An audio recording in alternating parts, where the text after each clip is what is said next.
Real Madrid gets their easiest win since the restart and sends the pressure right back to Barcelona.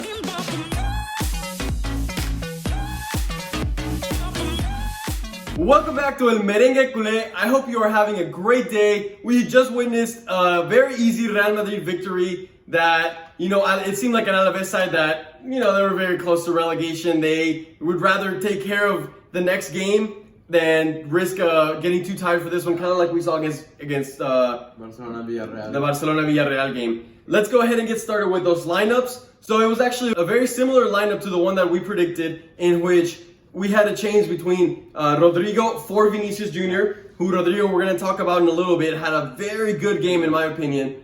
And then instead of Valverde, we actually saw Modric start up another game, who once again, both of those two players, Rodrigo and Modric, seem to be like Zidane really made the right choice. Yeah. I mean, Madrid, he showed a lot of energy, a lot of no-touch dribbling, really keeping the defenders on their toes, which I think adds a lot. And Rodrigo, his dribbling, his speed, again, creating enough space to get that pass, a dangerous passes out. One big difference that I noted with Rodrigo is that he was actually taking players on, and throughout the game, initially I told Ricky, I said Rodrigo is, generating a lot of space and then passing the ball, but he's not taking a lot of players. And then soon after I said that, we saw Rodrigo kind of start taking players on, and I think he provided the most dangerous plays for Real Madrid. And then whereas like Luka Modric, like Ricky was saying, he seemed like he was very precise today. And I think that comes back to the fact that Real Madrid had a long rest before this game. We talked about how when Barcelona played Villarreal, they had a 5-day break. Mm-hmm. And they went out there and played probably one of their best games since coming back. Yeah. And now we saw Real Madrid kind of have the same stigma. I think we're seeing a big trend of 1-0 wins, low marginal wins, and I think it's because of how fast games are coming back to back. Players are, their legs are a little heavy on the attacking end of things. So definitely something to keep in mind. Definitely. With that being said, guys, before we proceed to the analysis of the game, I want to remind you to make sure you hit the like button if you're enjoying so far, and subscribe to get all the latest analysis after the games and pre-games for Real Madrid and Barcelona from us too here at El Merengue Culé. Let's jump on to the actual game. The game started out pretty open. It was a pretty back and forth game. I think Alaves is a very offensive team. They could have gone up. They what? Yes, exactly. They could have easily gone up in those first 10 minutes. But they didn't capitalize. They hit the bar. Yeah.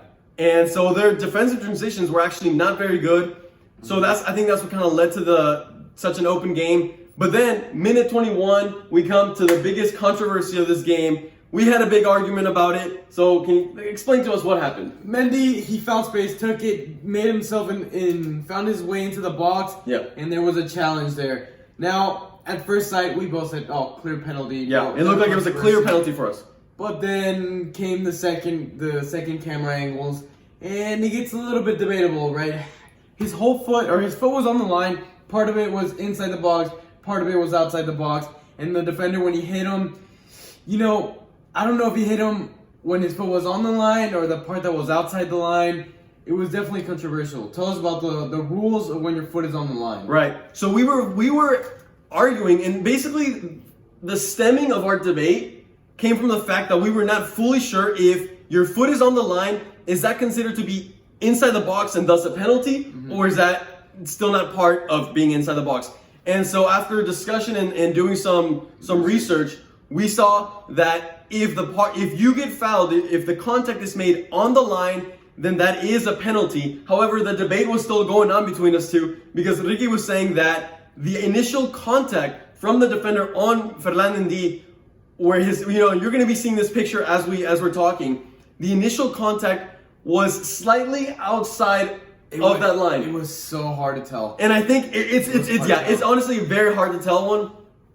I see where you're coming from, but this is kind of where I go back to the way VAR should be interpreted. Okay. And I think it was not clear and obvious. In the run of play, for us, it looked like a penalty. For the ref, it looked like a penalty. What do? They check VAR, and VAR says, we're not too sure. They actually didn't spend that much time checking it. Yeah. But the fact that we've had so much debate about it, and the referee thought it was a penalty, I think that's where the protocol should be more. The referee didn't make a clear and obvious mistake, therefore the ruling should stand. And that's the way I see it.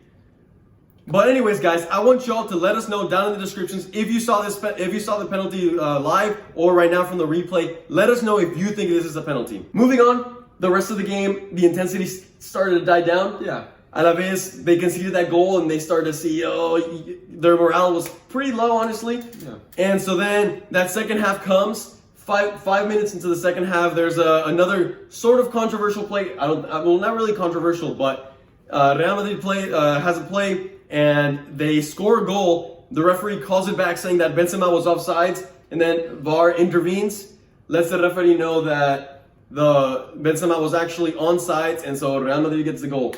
Do you have anything that, I mean, the Benzema's movement, and he does it time and time again, where he kind of finds his way into an offside position, and then tracks back. And creates that run, and once you see him offside, you kind of let your guard down, and time and time again, he's proven that lethal movement of his. Yes. And I mean, yeah, at first sight, I thought it was offsides, but same. I actually, sorry, but whenever they made the pass, I was like, oh, Benzema shouldn't have touched it. He was offsides, but when we saw the replay, it was pretty clear that he was onside.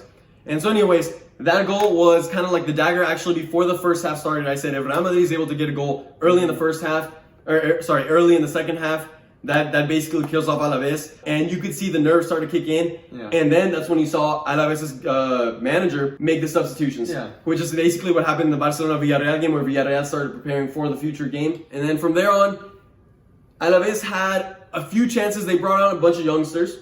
Real Madrid created good chances too. I think the game opened up because of all that, but there were a lot of chances. Rodrigo had a lot of influence in the game, but I think it was key.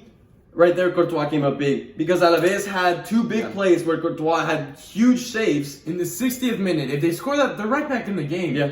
But huge saves from Madrid. Yeah, really cut that angle off for them. And, I mean, Alaves scores that. The game goes back to being 2-1. And at this point, who knows what happens. Alaves gets that, energy boost. They push, end up finding that second goal maybe.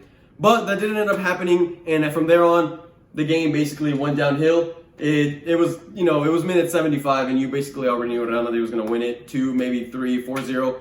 Lastly, the couple of things I want to say, Hazard was able to come in. He looked fine out there. Yeah. I want to be careful because Casemiro did pick up a knock, so hopefully he doesn't have any injury. But, so I want to transition to the man of the match. I want to hear who you think was a standout player. Madrid played well, but I would say Mendy had the most direct influence on the game from that Mendy game. had a great game. Mm-hmm. He did well defensively, well offensively. That's all you ask out of an outside back. Yeah.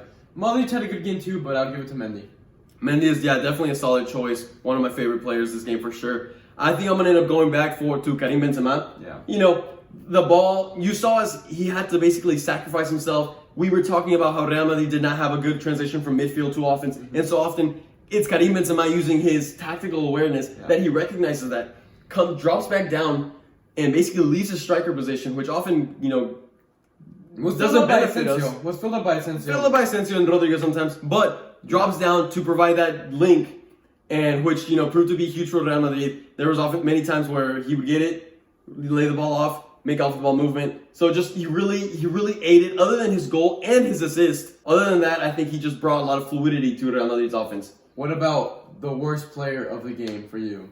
This is a tough one. I thought Real Madrid played a pretty solid game all around. At the end of the first half, I wasn't too happy with Militao's game, actually. I thought he had a few mistakes here and there. However, the second half, he picked it up. He made some pretty big tackles. And so overall, I'm pretty solid, pretty happy with all the players' performances. Lucas Vazquez a little shaky here and there, but he's playing out of position. So overall, maybe Militao, but I'll agree with that.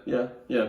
So what can we take away from this game? Well, there are now 3 games left in La Liga. We're now at the final crucial end of this league, where it's going to get really good. The last 2 games are actually all played at the same time, so that'll be very interesting. Ooh. Yeah. But for now, Barcelona has a game tomorrow against Real Valladolid, who's probably the toughest of the 3 opponents they have left. If Barcelona were to if they tie or lose this game, and Real Madrid picks up a victory on Monday night when they play, Real Madrid could potentially be crowned champions. So we're at the end of this race, and let's see who can finish stronger. That's basically What it comes down to. yeah, that's what it comes down to. So guys, if you like the video, make sure you like and subscribe to stay up to date with El Merengue Culé. And then as always, I hope you have a great day. We will see you next video, and ¡A la Madrid!